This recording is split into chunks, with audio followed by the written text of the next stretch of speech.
بسم الله الحمد لله والصلاة والسلام على سيدنا محمد وعلى آله وصحبه.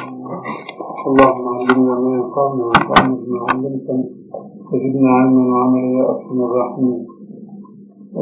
الكلام الذي سبق في التدريس والذي يأتي أيضا في التدريس، ولكن يبدو من كلام الحافظ ابن عبد البر أن كل ما تكلم فيه في موضوع التدريس هو عن تدريس الإسناد فقط، فما تحدث عن تدريس الشيوخ أو تدريس التسوية أو ما إلى ذلك. يعني بقي في هذا النوع تدريس الإسناد، يعني من حيث العنعنة، من حيث طي الشيخ في الذكر لأنه ضعيف أو لأنه مشهور أو ما إلى ذلك، ولكنه ما دخل في بقية أنواع التدريس، فبقي في هذا النوع فقط. هكذا يبدو من أول بحثه إلى آخره، والله أعلم. قال أبو عمر رحمه الله تعالى، وصلنا إلى صفحة 33. التدريس في محدثي أهل الكوفة كثير. قال يزيد بن هارون: لم أرى بالكوفة أحدا إلا وهو يدلس إلا مسعرا وشريكا. مسعرا وشريك هذول يعني في نظره لم يثبت لهم التدريس.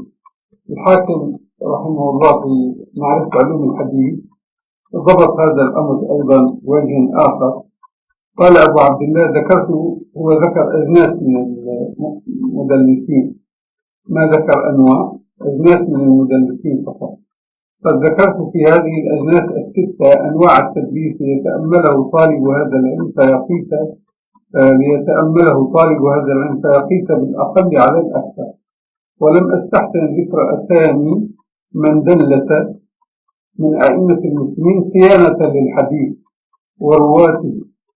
يعني هذا الكلام ليس سليم. قال: ولم أستحسن ذكر أسامي من دلس من أئمة المسلمين صيانة للحديث ورواته. يعني كيف إذا كان هي صيانة الحديث ورواته، إذا كان فيه كلام ثم تذكر. يعني العبارة هذه ليست مقبولة بهذا الشكل. ولم أستحسن ذكر أسامي من دلس من أئمة المسلمين صيانة الحديث ورواته. طيب، معناه إذن صار في زغل في أحاديث وسكت عليه، فيكون هذا أصعب مما لو كشفته، لأنك لو كشفته يعرف فيترك ما فيه زغل ويؤخذ ما فيه سلام. يعني عبارته ليست مستقيمة. غير أني أدل على جملة يهتدي إليها الباحث عن الأئمة الذين دلسوا والذين تورعوا عن التدليس، وهو أن أهل الحجاز والحرمين ومصر والعوالي ليس التدليس من مذهبهم، يعني أهل الحجاز وهذه الجهات. طيب، وكذلك أهل خراسان والجبال وأصفهان وبلاد فارس وخوزستان وما وراء النهر لا يعلم أحد من أئمتهم دلس. وأكثر المحدثين تدليسا أهل الكوفة ونفر يسير من أهل البصرة. هذا يعني تشخيصه. فأخرج تلك البلدان الواسعة من جهة الحجاز وما حوله أو جهة الشرق الأقصى وما حوله من التدليس أنه ليس عندهم تدليس، ثم حكى عن أهل الكوفة وأهل البصرة.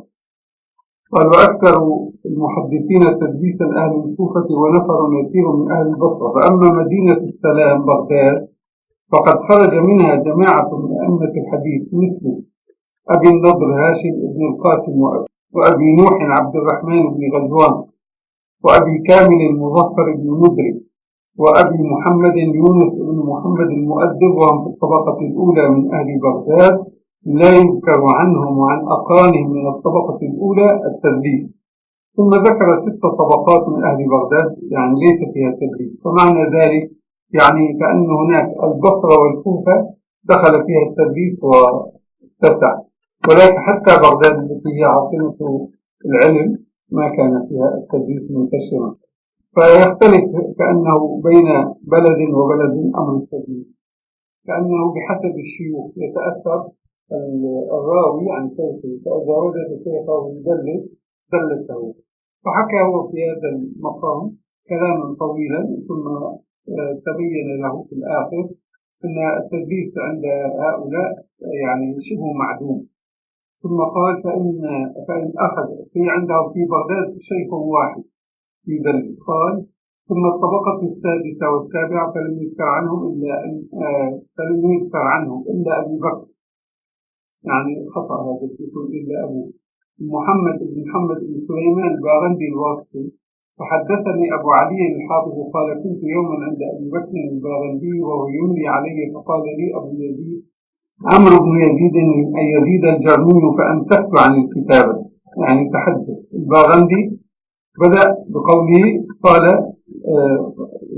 أبو يزيد عمرو بن يزيد الجرمي، فأمسكت عن الكتابة. ثم عاد ثانيا ثم قال حديث سرار بن مجشر، فقلت قد أغناك الله عنه يا أبا بكر، فقد حدثناه أبو عبد الرحمن النسائي قال حدثنا أبو يزيد.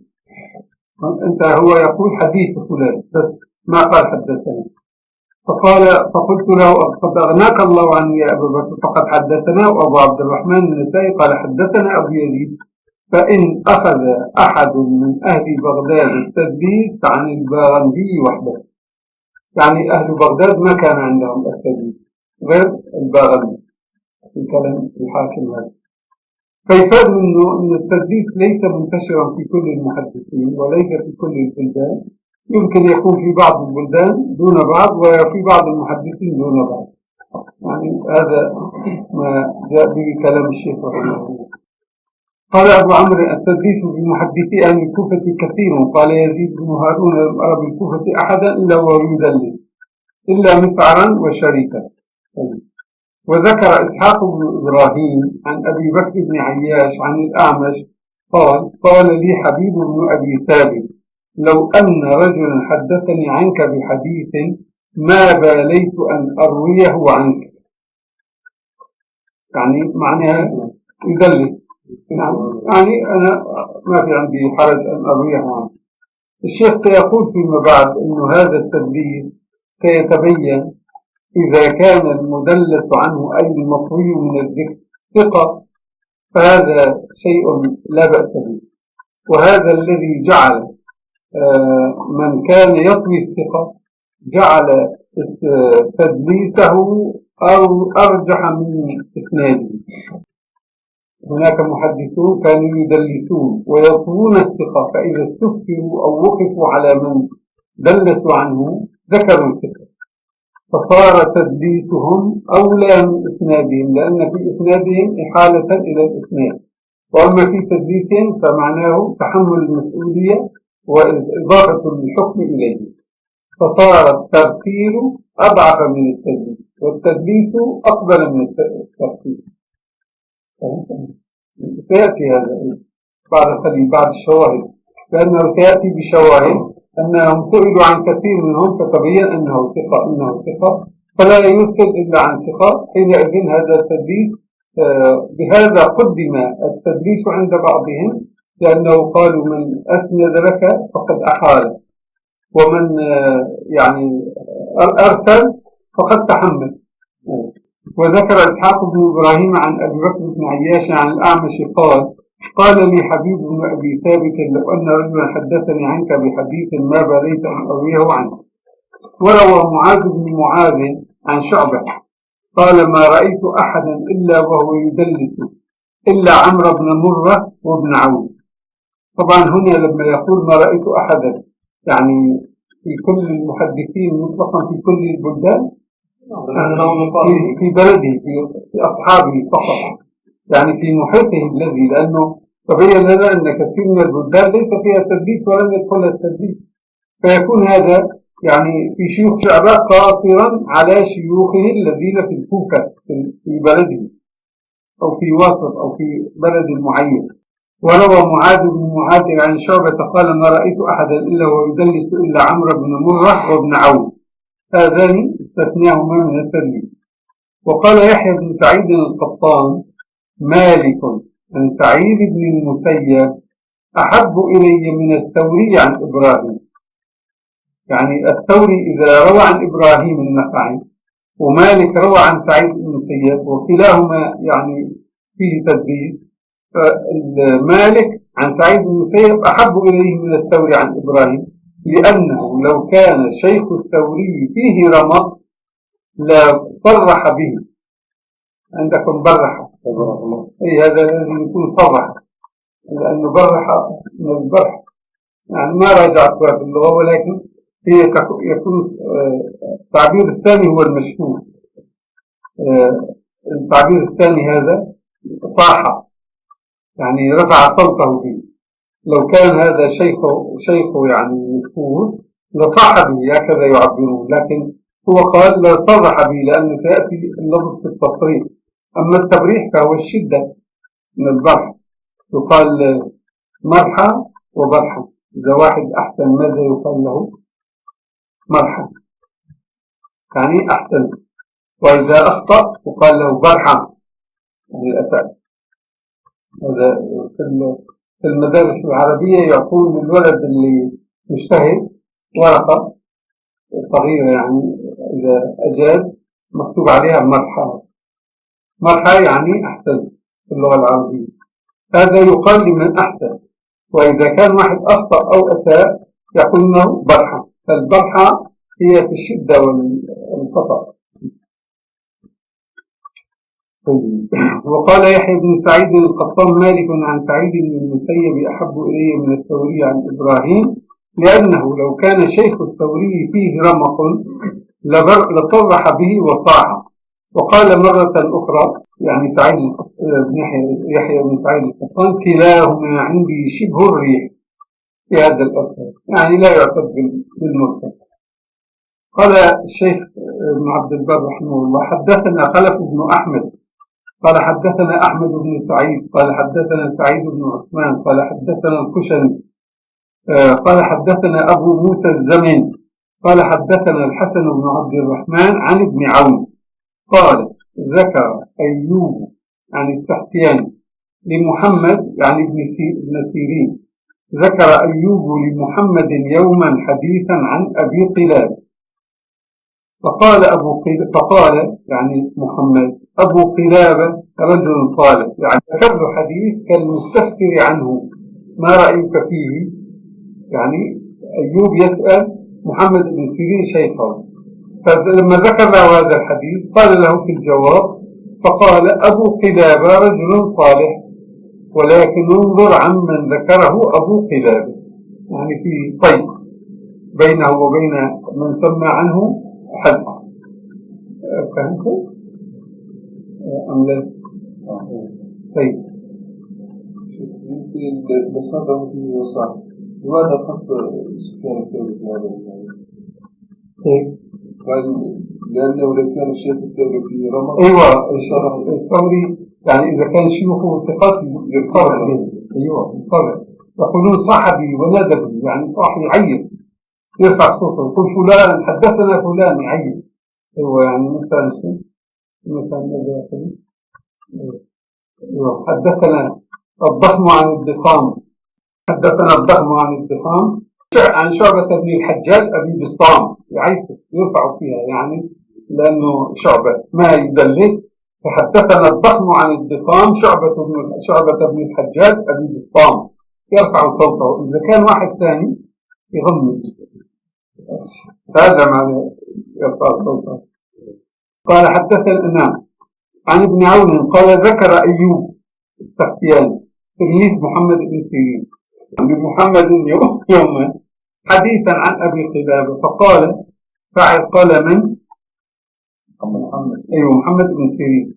فقال أبو قلابة رجل صالح صحيح، ولكن ننظر عمن ذكره أبو قلابة، في واحد مطوي من هو مجهول.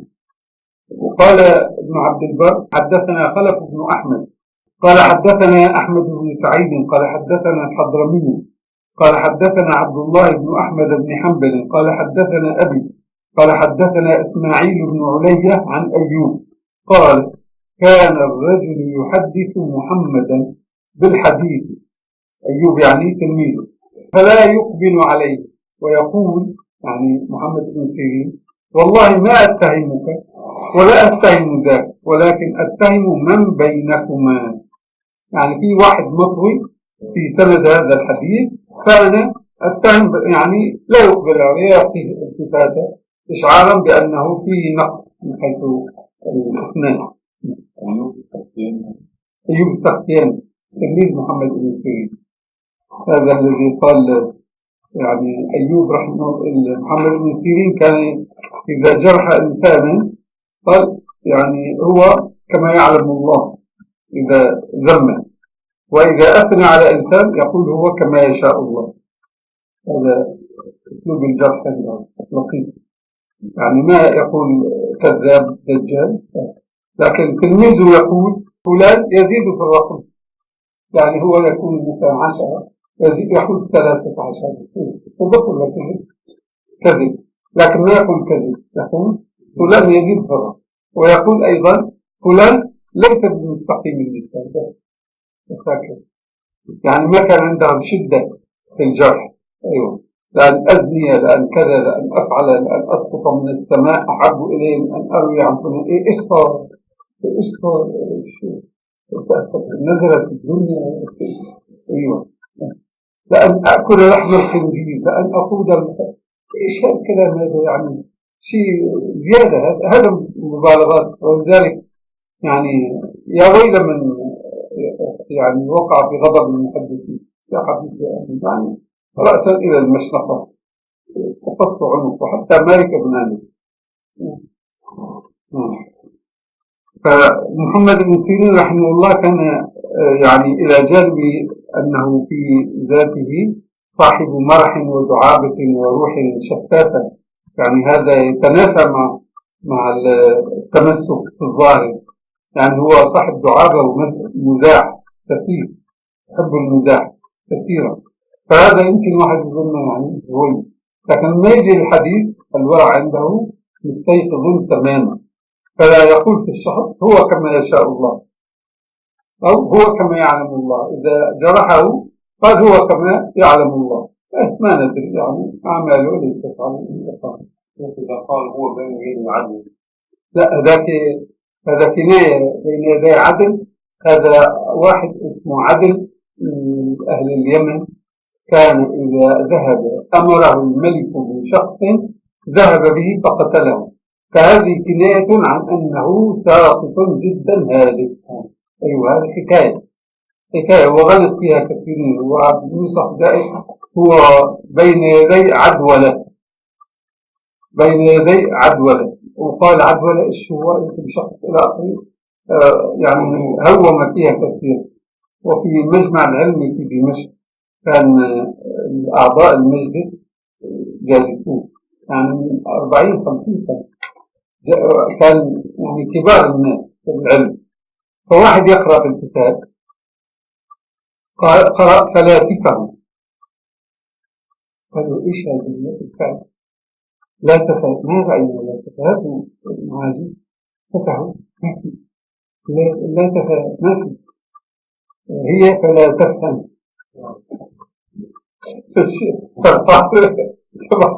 سبق لسانه وقرأ فلا تفهم، فهم وقع.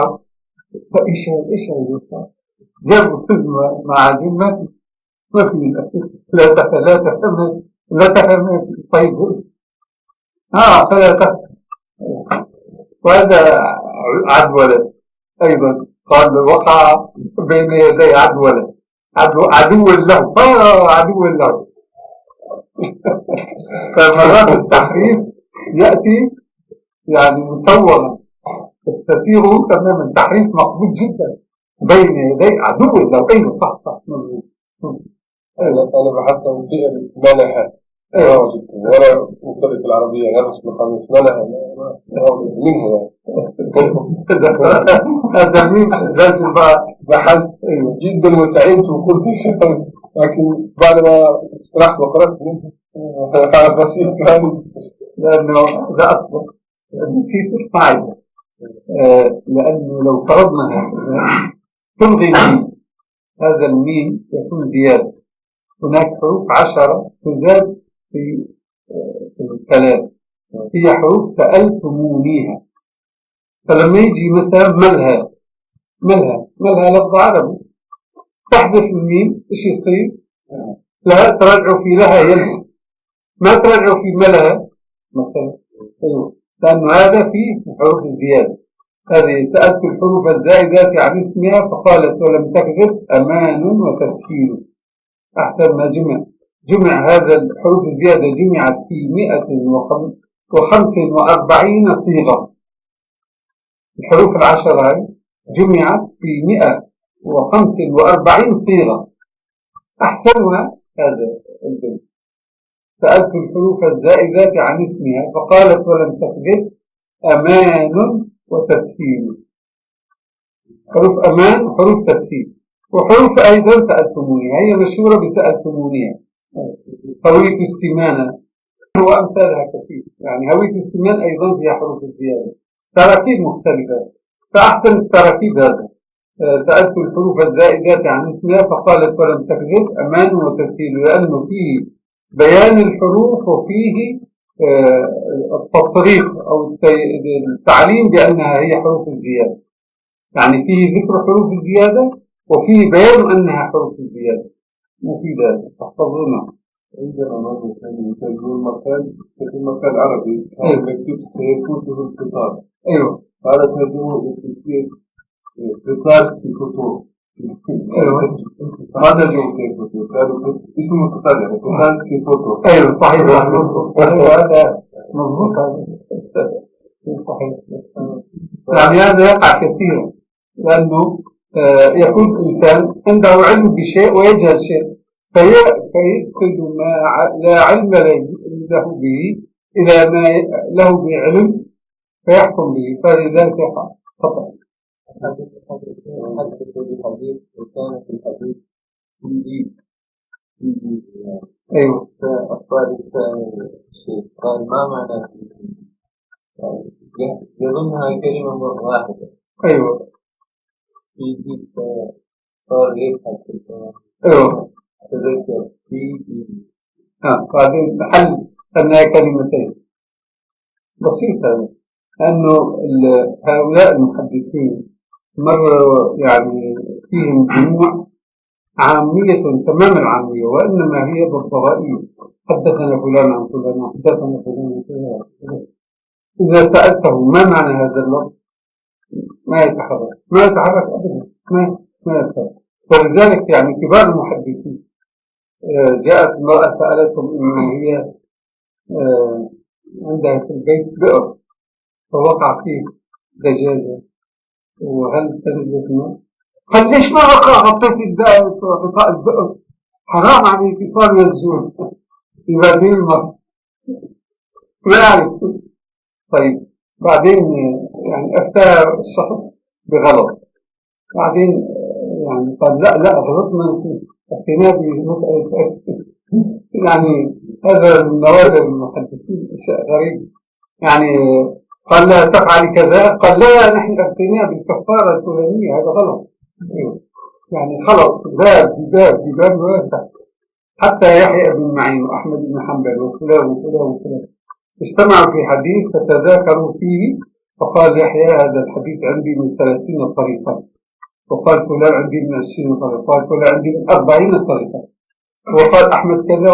قال لهم يحيى طيب، قال أنتم قد أجمعتم على معرفة هذا الحديث وثبوته، ما فقهه إيش معناه؟ قال فبقوا كلهم إلا أحمد بن حنبل، يعني ما عندهم فقه. ولذلك قال سئل الإمام أحمد عن عبد الرزاق صاحب المصنف هل كان فقيها؟ قال ما أقل الفقه في أهل الحديث، ما قبل أن يسميه فقيها.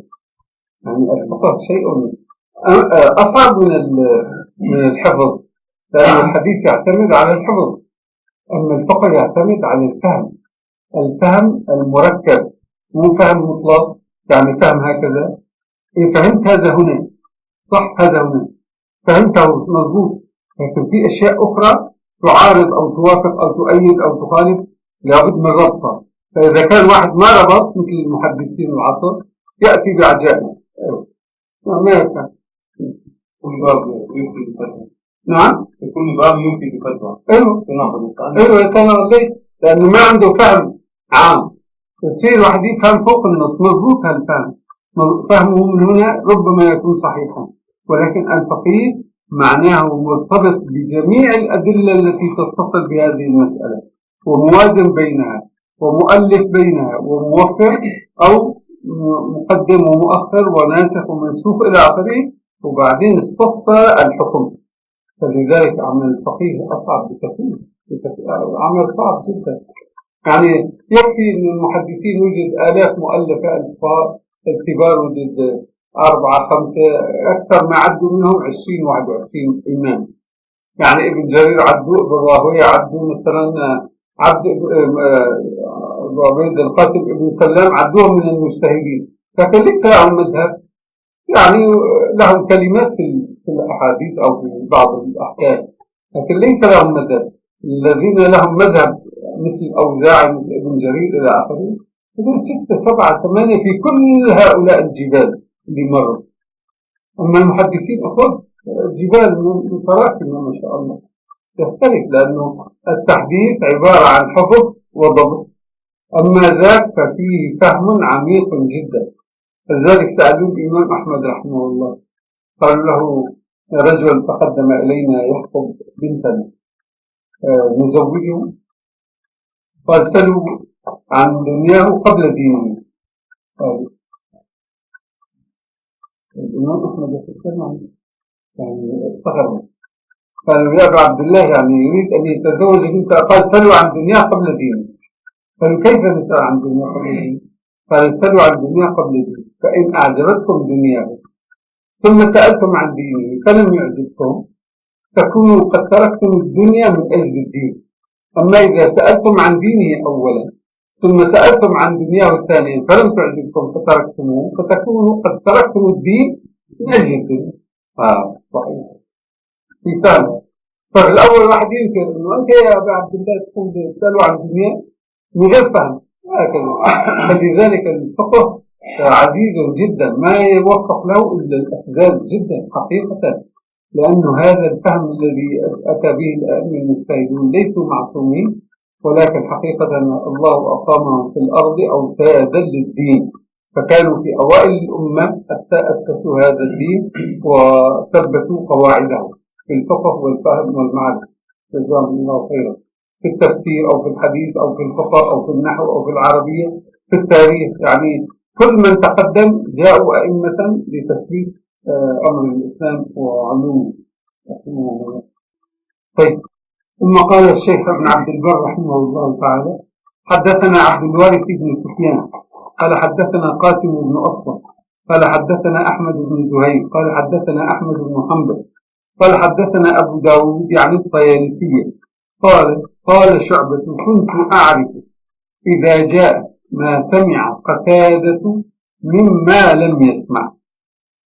لما يحدث قتادة لشعبة كان يدرك أنه هذا ما سمع أو لا، لأنه كان إذا سمع يحدث بالصريح، إذا ما لم يسمع يحكي كلاما مبهم. كنت أعرف إذا جاء ما سمع قتادة مما لم يسمع. كان إذا جاء ما سمع يقول: حدثنا أنس بن مالك، يعني بكل ارتياح، حدثنا الحسن، حدثنا سعيد بن المسيب، حدثنا مطرف. وإذا جاء ما لم يسمع يقول: قال سعيد بن جبير وقال أبو قلابة، يعني غير الأسلوب. أيوه، فحينئذ عرف أن هذا مما سمعه وهذا مما لم يسمعه.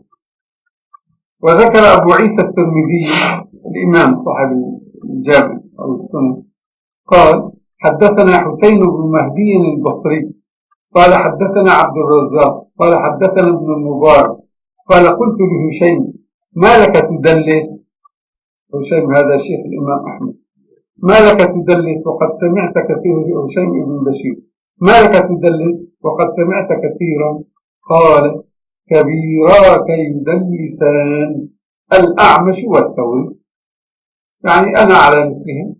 هذا يفيد أنه البيئة تؤثر على الإنسان، إذا كان هذا الشيء منشورا عنده تؤثر عليه.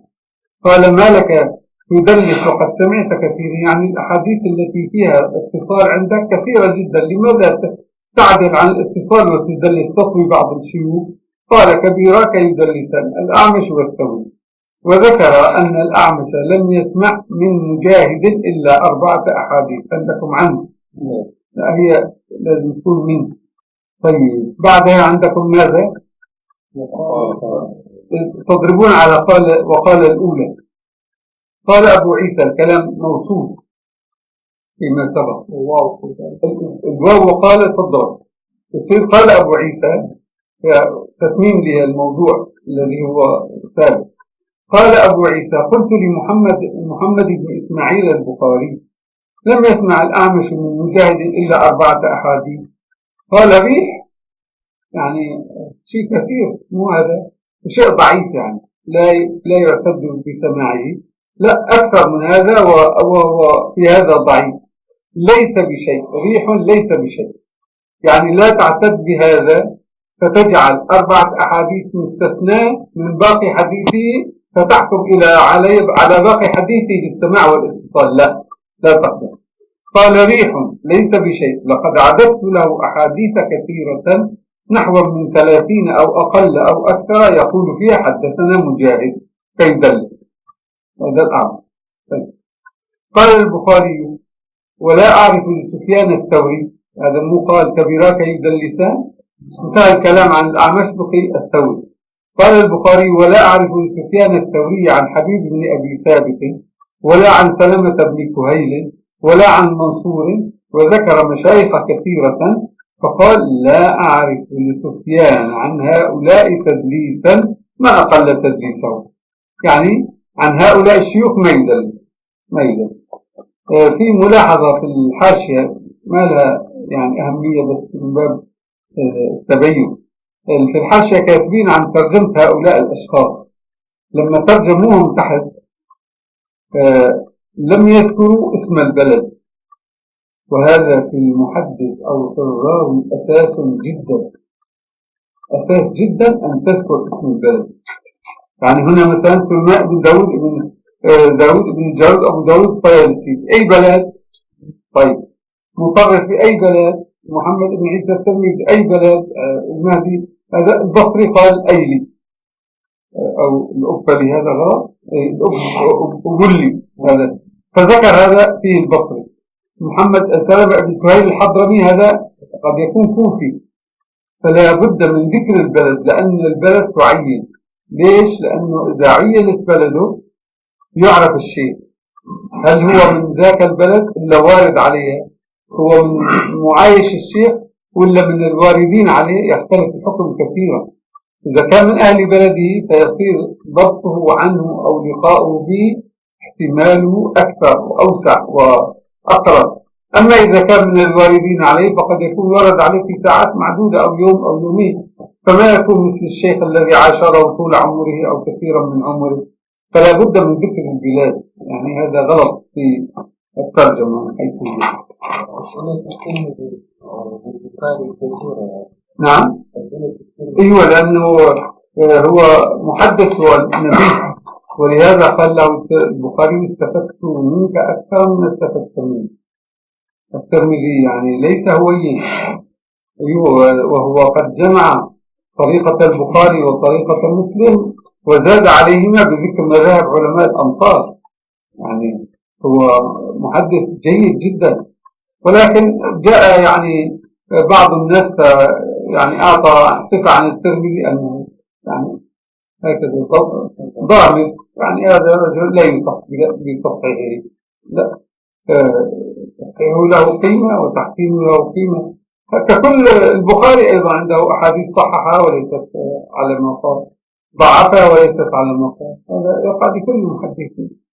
فلذلك الكلمات التي قيلت في الترمذي ليست على إطلاقها، إنه لا عبرة بتوثيق الترمذي بتحسينه، لا، هذا فيه توسع شديد غلط. إنه ذكرت رسالة قلت في هذا الباب في سؤال الترمذي في البخاري عن الرجال من خلال الترمذي.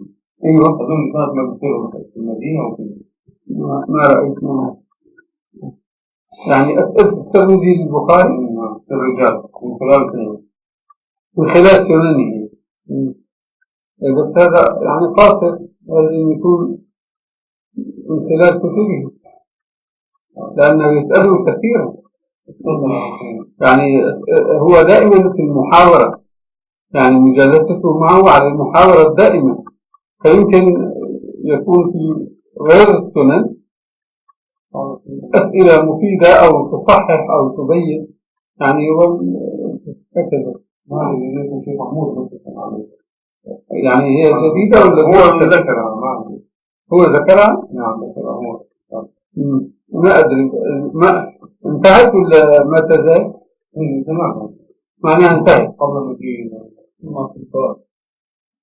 لا زاد شيء. زاد شيء في هذا الباب وراء الترمذي. هذا في الباب بسيط. وفي آخر ما قال فيه حسن دراسة حسن أو حسن صحيح، دراسة اصطلاح هذا مقارنته بالواقع من خلال السنة.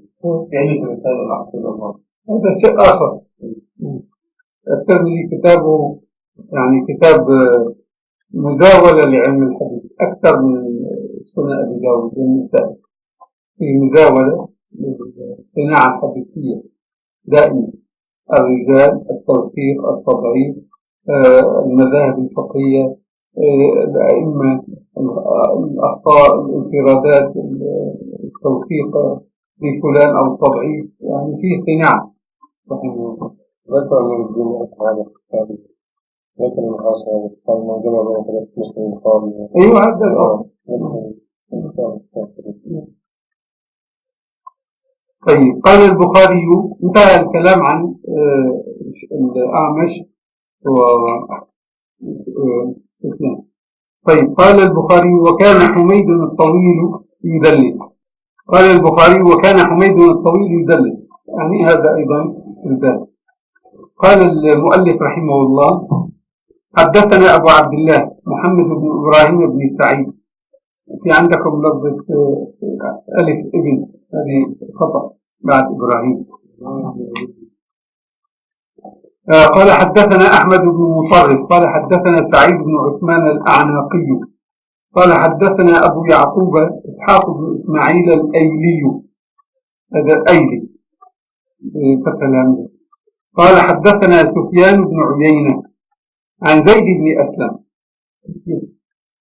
قال زيد بن أسلم قال عبد الله بن عمر دخل رسول الله صلى الله عليه وسلم مسجد بني عمرو بن عوف، يعني مسجد قباء، يصلي فيه، ودخلت رجال من الأنصار يسلمون عليه، ودخل معهم صهيب، فسألت صهيبا، من المتكلم الآن؟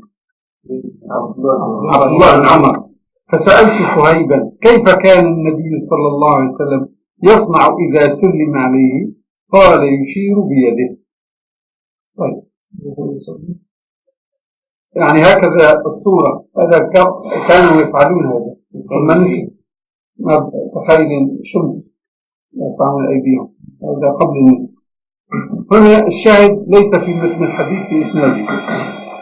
قال سفيان بن عيينة الذي روى عن زيد بن أسلم فقلت لرجل سل زيد بن أسلم وفرقت أن أسأله.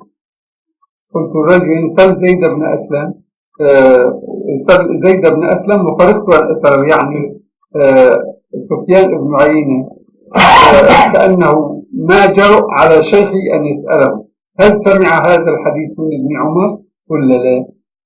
فساق شخصا آخر، إما لأنه يعني ليس بينه وبين الشيخ حساسية، أو له عند الشيخ دالة، لأنه مرات السؤال من الطالب يعطي حساسية، يكون في شيء، فإذا سأل يعني يكون في وسط السؤال حرارة وشيء من الملاحظات. إذا سأل واحد بعيد الساحة أو له دالة فيكون الشيخ توجهه إليه توجها هادئا، فإما هو فرق، يعني كأنه في الأمر في شيء، فهمتم؟ قال فرقت، يعني أنا إذا سألته ربما يشد علي أو يقف مني موقف، فرقت. أيوة، لأنه الخوف من أي شيء يأتي في شيء في الوسط يقع هذا. قال قال سفيان بن عيينة فقلت لرجل سل زيد بن أسلم وفرقت أن أسأله هل سمعت هذا من ابن عمر؟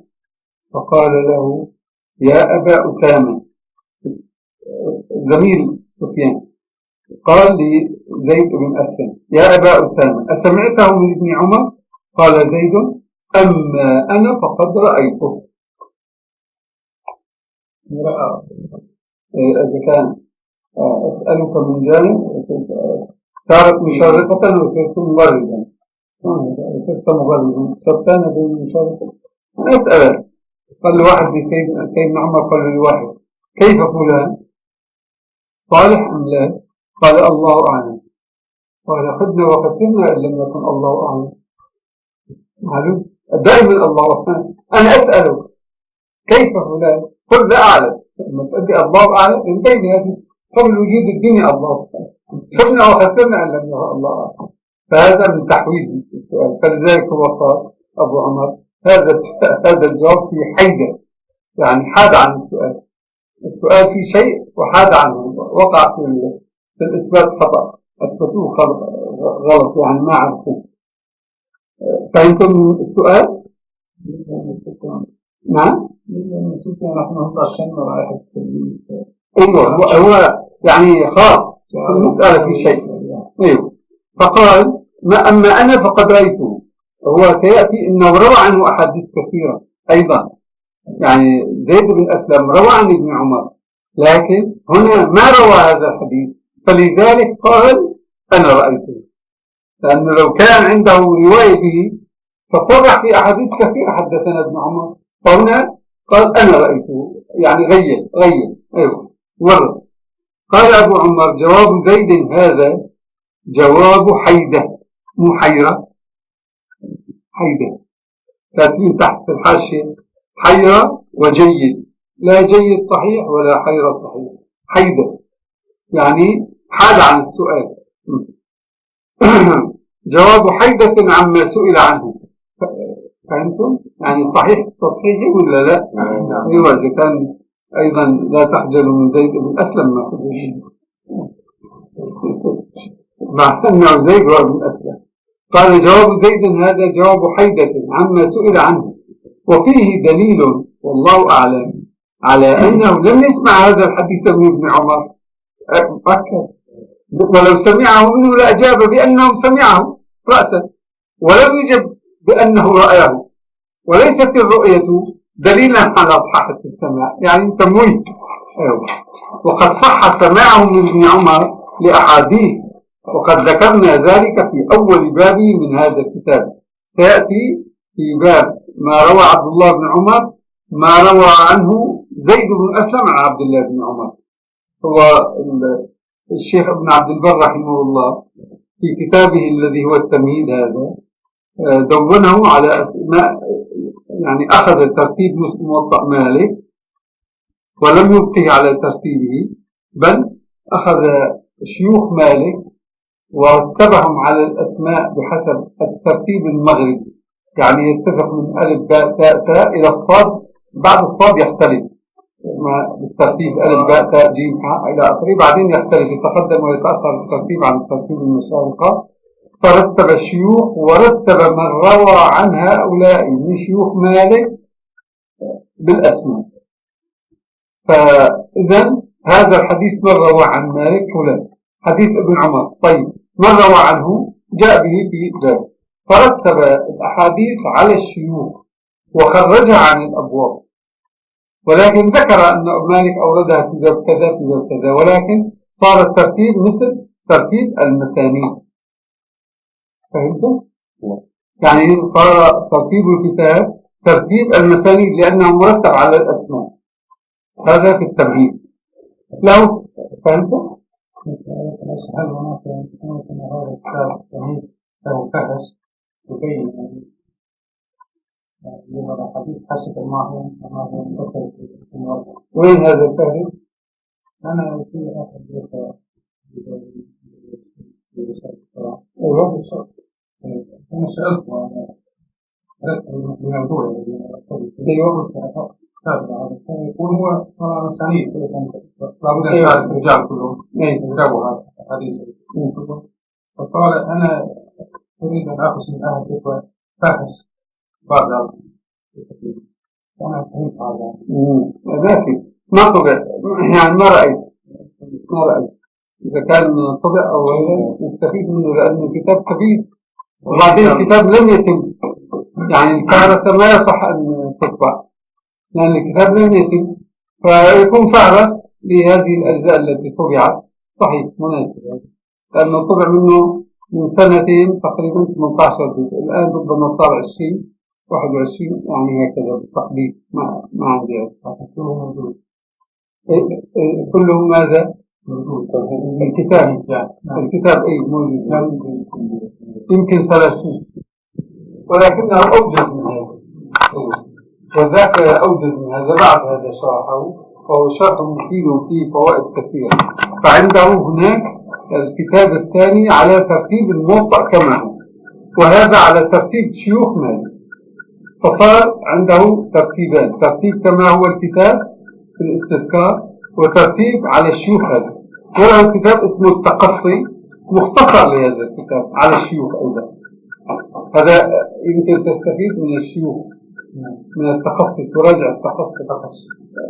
رأيت التقصي؟ لا التقصي حجم هذا مجلد واحد، التقصي لما في التمهيد، وهذا الاستذكار هو ليس موجود جزءان نعم، لكن التقصي كامل الكتاب مفيد، تراجع التقصي. نعم كتاب أبرز المثال جيد هذا بحيث الشرح، هذا بقى على الترتيب. هذا الترتيب هذا ما في طريق، هذا شارح حنفي. قالوا حنف الموطأ، وكان هذا مصيبة كبيرة. يعني صار يعني استعمار. أبو حبيب هذا مش يستعمل. طيب كون فروع المدى المالكي بين المفروع المدى المالكي بين المفروع في باب ما فهمت. أظن يعني ابن عابدين ذكر أنه يعني إذا لم يدرس علماء المدى المالكي على حكم أيوة يؤخذ من نظر المالكي صحيح هذا دائما. أيوة يعني يستنار في أصول المالكية أو بكتبها بقرب المناهج، يعني مناهج الأصولية وعملوا بها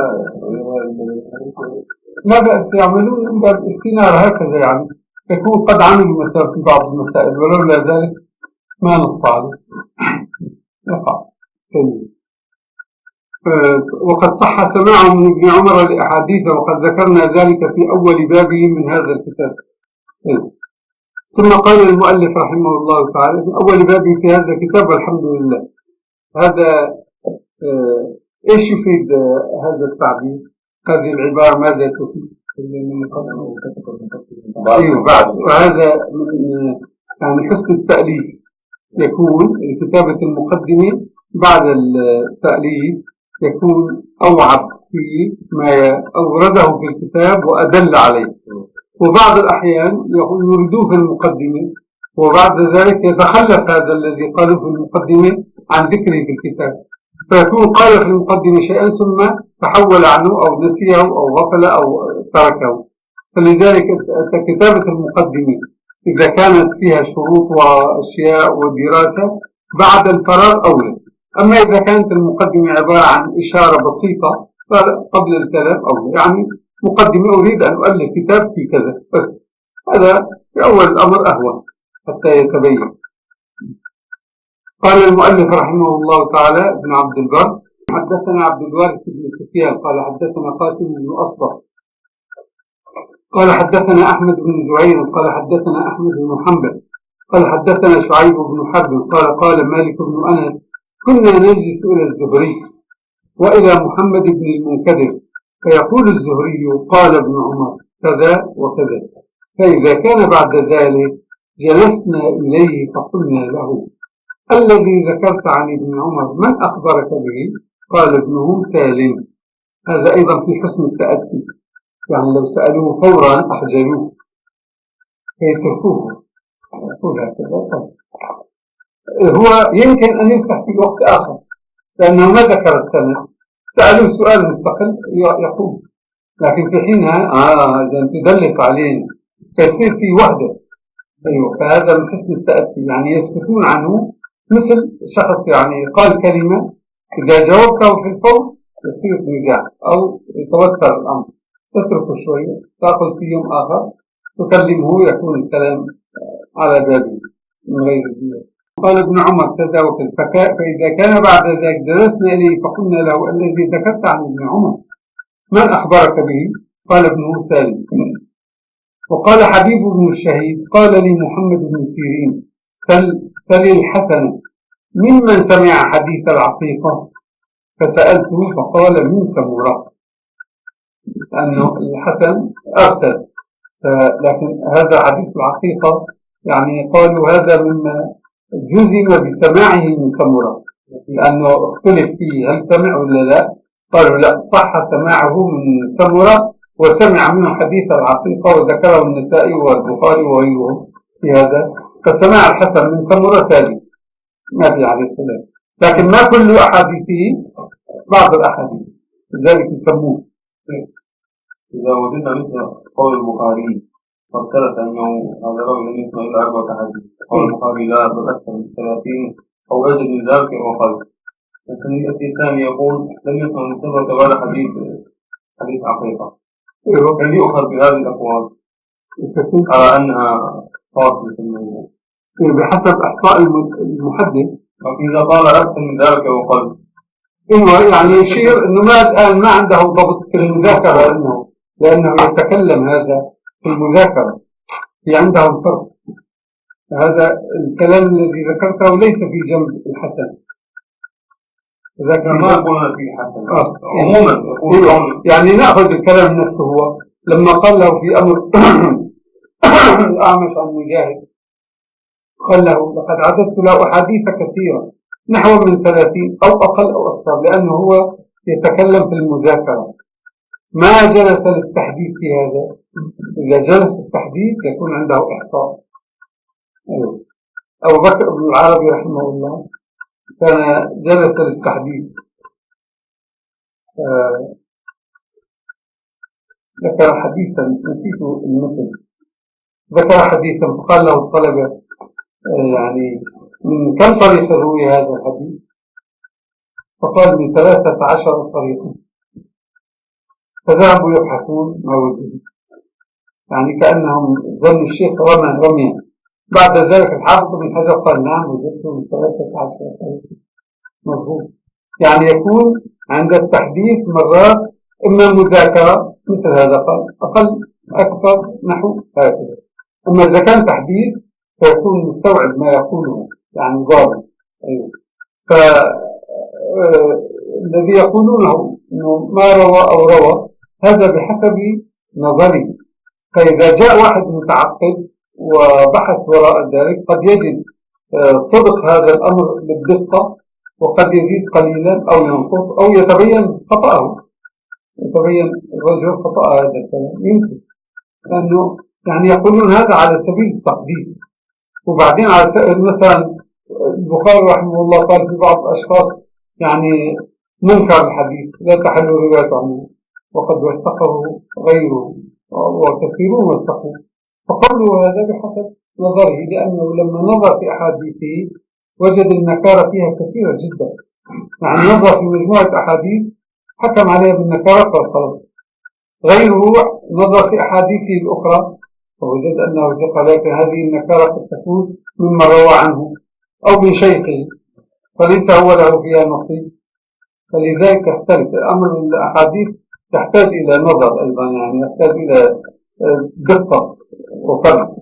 مثل قالوا في حميد طويل أيوه إنه لم يسمع ثابت البناني بعد 4 حديث. أيوه. قال الثاني لا 28. أيوه. قال الثالث بل سمع كثيرا بصحي له سنوات. أيوه. نأتي واحد في مقام الاحتجاج، المسألة في مقام الاحتجاج إذا سجل أحد من حديثه لم يشرف فيه بالسماع. أيوه. يقول هذا اللي حمل على أنه سمع منه. يؤخذ بالراجح من هذه تلك الأقوال. إذا كان الراجح نظرا لطول صحبته وكثرة روايته عنه فحينئذ نقول وهذا محمول على السماع، لأن الصحيح أنه روى عنه كثيرا وتلقى منه، فما أرسله عنه موصول بالرواية. أيوة حسب ما يترجح. ما يبقى دائما الأربع أقوال مطعن في الشخص، دائما أنه في قول وليس كل خلاف جاء معتبرا إلا خلاف له حظ من النظر. ففي ناس قالوا ما سمع، وناس قالوا سمع 4 أحاديث، فالذي قال ما سمع يكذب أبو 4 أحاديث الثلاثين والكثير. العبرة لتحقيق المسألة. طيب وقال حبيب بن الشهيد، نعم، وقال حبيب بن الشهيد قال لي محمد بن سيرين سل الحسن ممن سمع حديث العقيقة، فسألته فقال من سمرة بن جندب صحابي جليل معروف. قال أبو عمر فهكذا مراسيل الثقات إذا سئلوا أحالوا على الثقات. فلما سئل الحسن عمن سمع حديث العقيقة قال عن سمرة بن جندب. سمرة بن جندب صحابي، فما بقي في الحديث مطعم، استند المطعم. فهمتم هذا؟ فهنا قال هو يريد أن ينتقل إلى مرحلة ثانية، أنه من هذا يريد أن الترسيل أقوى من الإسناد. الترسيل المرسل، يعني المرسل أقوى من المسند عند بعضهم، لأن من أرسل تحمل المسؤولية هو، إذا كان هو ثقة معروف عنه الضبط، ليس يعني متساهلا. هذا يريد أن ينتقل من هذه الكلمة، يريد أن يأسس عليها ما يأتي. تفضل. مراسيل الحسن شبه الريح، لا يحتج بها، إذا انفرد بها لا يحتج. قال شبه الريح، شبه الريح خفيفة ضعيفة، يعني ما لها قوة. أيوه. قال أبو عمر فهكذا مراسيل الثقات، هذا ملاحظ، إذا سئلوا أحالوا على الثقات. يقولون لم يسمع الحسن من سمرة غير حديث العقيقة، هكذا قال ابن معين وغيره. وقال البخاري قد سمع منه أحاديث كثيرة وصحح سماعه من سمرة، فيما ذكر الترمذي وأبو عيسى عن البخاري فالله أعلم. أي القول أصح؟ الثاني، لأنه البخاري لما ثبت له سماع الحسن من سمرة في غير حديث العقيقة ثبت بالمشاهدة. أيوه، فهذا يعني من أثبت حجة على من نفى. فلذلك كلام البخاري في سماع الحسن من سمرة في غير حديث العقيقة هو المقدم على كلام يحيى بن معين. فهمتم؟ لا فؤاد معنا؟ طيب. قال المؤلف رحمه الله حدثنا عبد الوارث بن سفيان قال حدثنا قاسم بن أصبغ قال حدثنا أحمد بن زهير قال حدثنا أحمد بن حنبل قال حدثنا محمد بن جعفر قال حدثنا شعبة عن سليمان الأعمش قال قلت لإبراهيم يعني النخعي إذا حدثتني حديثا فأسنده، يعني اذكر لي إسناده بالتمام. فقال إبراهيم النخعي إذا قلت عن عبد الله يعني ابن مسعود فاعلم أنه عن غير واحد، يعني مروي عنه بطرق متعددة. وإذا سميت لك أحدا فهو الذي سميت. فصار أي الأمرين أقوى؟ الإرسال. صار الإرسال أقوى، لأنه قال إذا أنا ما سميت فمعنى ذلك ثابت عن ابن مسعود بطرق متعددة، وإذا كان سميت فعن من سميت. هذا سيرتب عليه أيضا على القاعدة التي قدمها قبل قليل، أيضا سيزيدها هنا تثبيتا. قال أبو عمر إلى هذا نزع من أصحابنا يعني السادة المالكية من زعم أن مرسل الإمام أولى من مسنده. مرسل الإمام أيوة، يعني أيوة مالك من حيث هو، أو مرسل الشخص الذي هو إمام، ما هو مقصود مالك بعينه، يعني مرسل الثقة، هذا مقصود بالإمام الثقة، يعني مرتفع الدرجة. ما مقصوده بالإمام الثقة؟ نكتب عليها حتى بعد ما يفهم منه. يقصد أي الثقة المعتمد في الرواية. إلى هذا نزع من أصحابنا من زعم أن مرسل الإمام أي الثقة المعتمد في الرواية أولى من مسنده، لأن في هذا الخبر لتقدم هذا ما يدل على أن مراسيل إبراهيم النخعي أقوى من مسانيده، وهو لعمري كذلك، يعني يؤيد، إلا أن إبراهيم ليس بعيار على غيره، ما يصير مقياس، أيوة لكن هكذا. ثم قال الشيخ ابن عبد البر رحمه الله: أخبرنا أبو إسحاق إبراهيم بن شاكر قال حدثنا محمد بن يحيى بن عبد العزيز قال حدثنا أسلم بن عبد العزيز قال حدثنا ربيع بن سليمان تلميذ الشافعي قال حدثنا الشافعي رحمه الله قال حدثنا عمي محمد بن علي بن شافع قال حدثنا هشام بن عروة عن أبيه عروة بن الزبير قال عروة بن الزبير: إني لأسمع الحديث أستحسنه، فما يمنعني من ذكره إلا كراهية أن يسمعه سامع فيقتدي به. طيب، وذلك أني أسمعه من الرجل لا أثق به، قد حدث به عمن أثق به، أو أسمعه من الرجل نقص ألف لام يسكتون عليها من الرجل أيضا، أو أسمعه من الرجل أثق به قد حدث به عمن لا أثق به فلا أحدث به. فهمتم كيف احتياطه؟ يعني مرات يسمع الحديث من يثق به تماما، لكن في وسطه من لا يثق به ما يدري فيحجم عن رواية هذا الحديث، ومرات يسمع الحديث ممن لا يثق به عمن يثق به فيحجم. هذا واضح جدا هذا، لأنه ما يثق به من أصله لكن سمع الحديث. فيستفاد من هذا أيضا شيء آخر غير يعني أجنبي عن الموضوع، أن المحدث ينبغي أن يسمع ما يوثق به وما لا يوثق به حتى يعرفه، لأنه لما يكون لا يوثق به كيف سمع منه الحديث؟ الصورة الأولى إذا كان يثق به عمن لا يثق به يمكن، فهمتوا؟ ما في إشكال. لكن الثاني إذا كان هذا لا تثق به كيف تسمع منه؟ قال: أسمع لأدخره عندي ويكون معروفا فأنا أحفظه. فلا بأس أن يسمع المحدث من الضعيف والقوي ويخرج ما صح له، يعني لا حرج في هذا. هذا يستفاد من كلام عروة بن الزبير وهو تابعي جليل. قال أبو عمر: هذا فعل أهل الورع والدين. يعني هو في الصورة الأولى سمع ممن يثق به، عمن لا يثق به توقف. طيب، هذا ورع. الصورة الثانية سمع ممن لا يثق به، عمن يثق به توقف. في الحالين ما روى الحديث، لأنه يخاف أن يكون الوسط الذي طوي في الأول أو في الآخر فيه نظر فطوى الحديث ما حدث به، لكن احتفظ بالحديث. قال: هذا فعل أهل الورع والدين. كيف ترى في مرسل عروة بن الزبير وقد صح عنه ما ذكرنا؟ يعني إذا كان هكذا وبعدين هو أرسل، يكون عروة بن الزبير مرسل صحيح ولا لا؟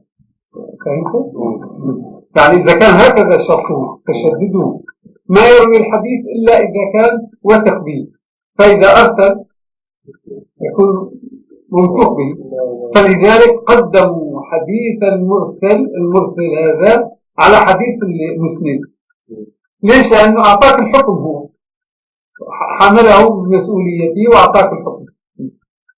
قال: هذا فعل أهل الورع والدين. كيف ترى في مرسل عروة بن الزبير وقد صح عنه ما ذكرنا؟ أليس قد كفاك المؤنة؟ ولو كان الناس على هذا المذهب كلهم لم يحتاج إلى شيء مما نحن فيه. نحتاج إلى المسألة ما تحتاج للبحث. وفي خبر عروة هذا دليل على أن ذلك الزمان كان يحدث فيه الثقة وغير الثقة. يعني في زمن التابعين عروة بن الزبير أدرك عائشة توفي سنة 57 أو 58 أو 59 يعني قبل 60. فمعنى ذلك أن الكلام في الرجال وقع في هذا الوقت. فهمتم هذا؟ هذا يضاف لكلام ابن عباس رضي الله عنه الذي يعني جاء إليه كما سيأتي الرجل فحدثه بحديث قال ما أصغى له، ثم حدثه بحديث فأصغى له، قال حدثتك بالأول فأعرفته بالثاني، قال عد إلى حديثك الأول يعني اتركه. فقال يعني كيف لماذا أعرضت عني هذا؟ قال كنا نسمع الحديث فنحمله على الصدر، ثم لما ركب الناس الصعب والذلول توقفنا. فكان هذا بعد الفتنة، بعد مقتل سيدنا عثمان.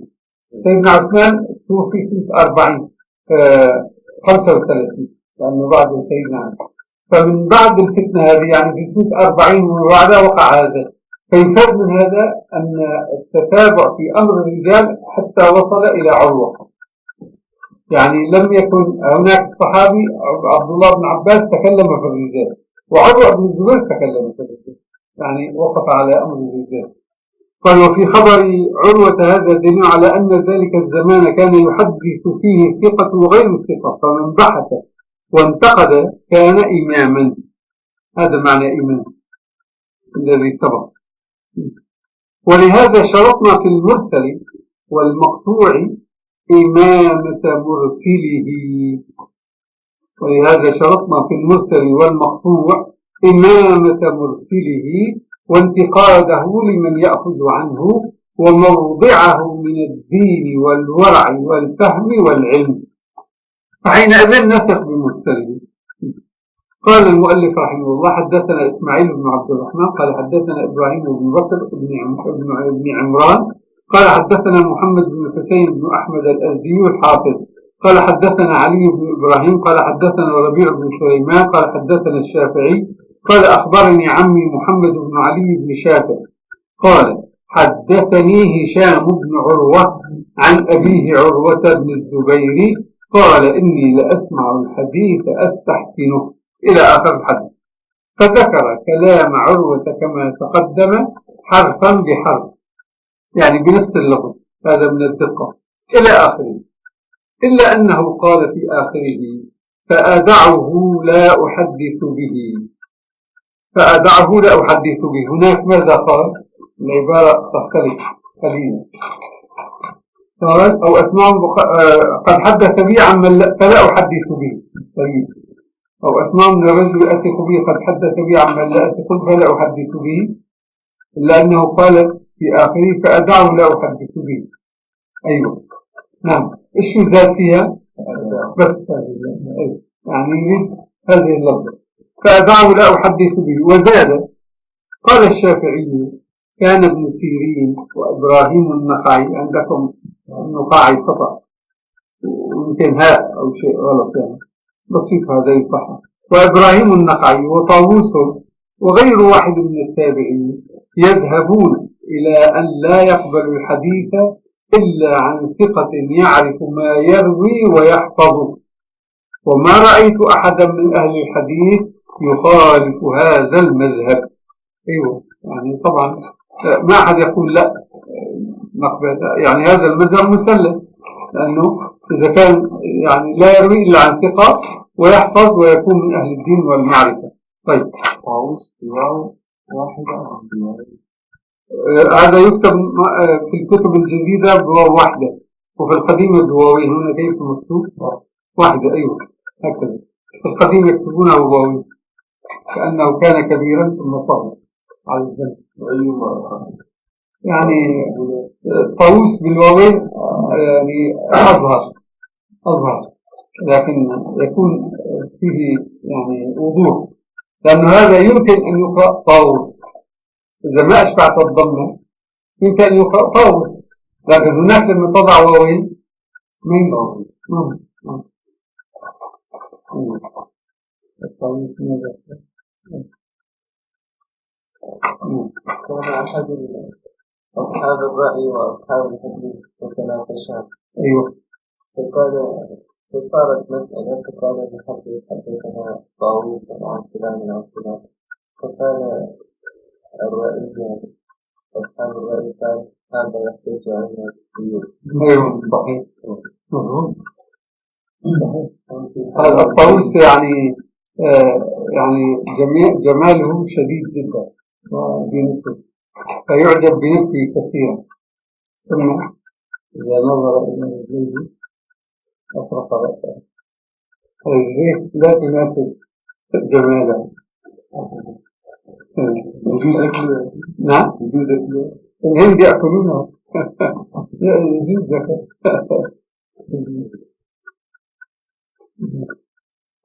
الطاووس أنواع، في أبيض وهو قليل، وفي رمادي يعني مثل لون ثوب الأخ محمد، وفيه الألوان المزهرة، ثلاث أنواع يعني أبيض وأزرق، وهذا لا زوال في اسمه، يعني أزرق على أحمر على أخضر، هذا لا زوال. وفيه بني، ثلاث أنواع. في الهند يكون في بعض المواضع يعني كثير، فلا هكذا واحد ولا واحد يعني بكثرة. في الأماكن التي يعني يهمل من الصيد يعيش يتناسى. هذا تسألون عنه الشيخ صالح، يأتي لكم بكل واحد بقول. يشتغل حيا. نعم؟ لا أنتم بس يعني حيا ميتا. إن شاء الله يأتي. طيب.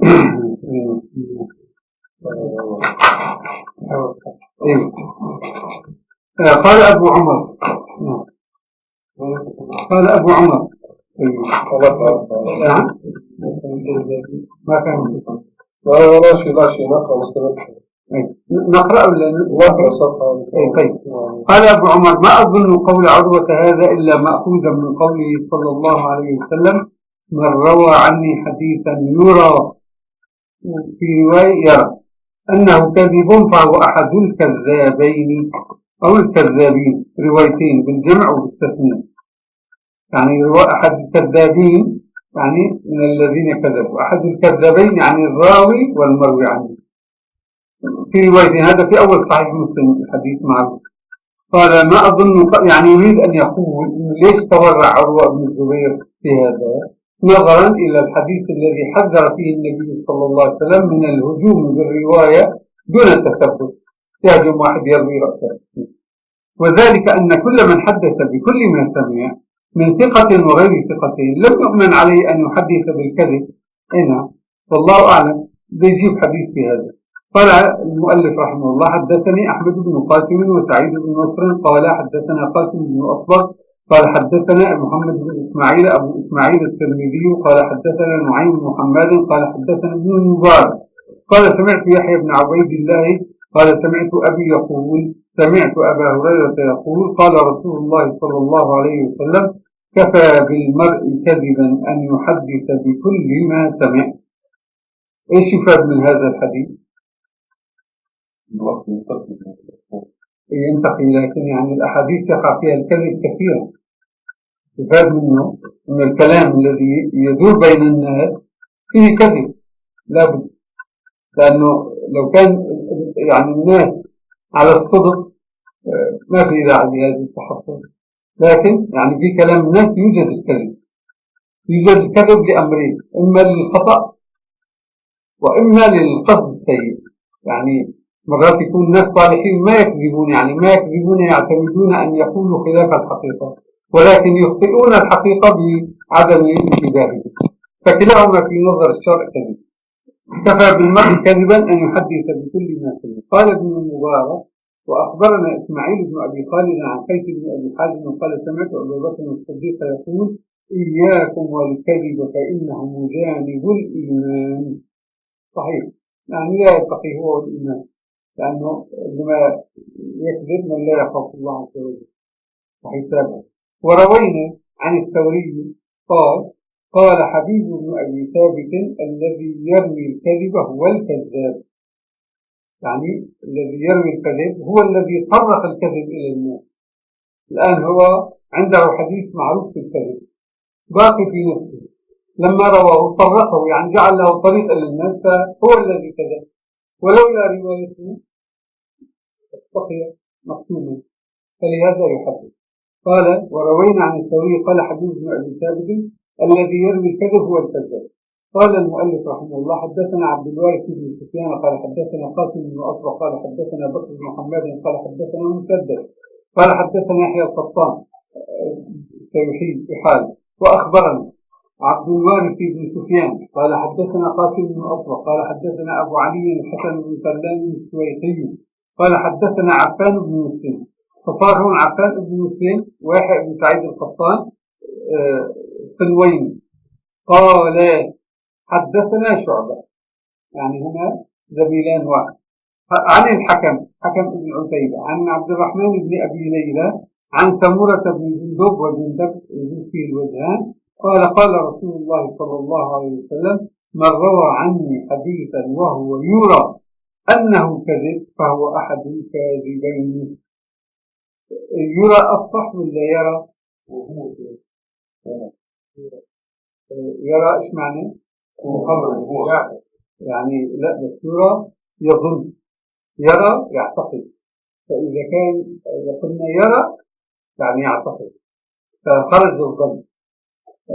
إذا كان يرى إذا كان يظن كذب منه، فإذا كان يعتقد تصير رواية يرى أصح يعني أولى، إلا إذا وجدت الرواية هو مر بالوجهين هذا وهذا، لكن من حيث ترجيح المعنى يرى مقدم على يرى، لأنه إذا كان يظن لا يجوز له، فكيف إذا كان يتيقن؟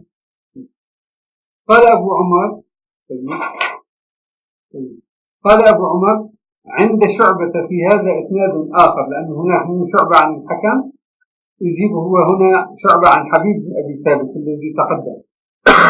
قال أبو عمر عند شعبة في هذا إسناد آخر أخبرنا عبد الوارث بن سفيان قال حدثنا قاسم بن أصبغ قال حدثنا أبو علي الحسن بن أحمد بن سلام السويحي. هذا سلم أو سلام ما ضبطه يراجع إن شاء الله. قال حدثنا عفان بن مسلم وعلي بن الجعد قال حدثنا شعبة عن حبيب بن أبي ثابت عن ميمون بن أبي شبيب عن المغيرة بن شعبة عن النبي صلى الله عليه وسلم. هذا الطريق اختلف أيضا من فوق من مخرج الصحابي، لأن هناك عن سمرة هنا عن المغيرة عن النبي صلى الله عليه وسلم قال من حدث عني بحديث وهو يرى أو يرى أنه كذب فهو أحد الكاذبين. ورواه الثوري عن حبيب بإسناده مثله. قال المؤلف حدثنا عبد الوارث قال حدثنا قاسم قال حدثنا أحمد بن زهير قال حدثنا ابن نعيم قال حدثنا سفيان عن حبيب بن أبي ثابت عن ميمون بن أبي شبيب عن المغيرة بن شعبة قال رسول الله صلى الله عليه وسلم فذكره. طيب مختلف لأنه الحديث هو نفسه لكن يختلف الموضوع قليلا. الدرس الآتي إن شاء الله عن الكلام. وصلى الله على سيدنا محمد وعلى آله وصحبه وسلم. الحمد لله.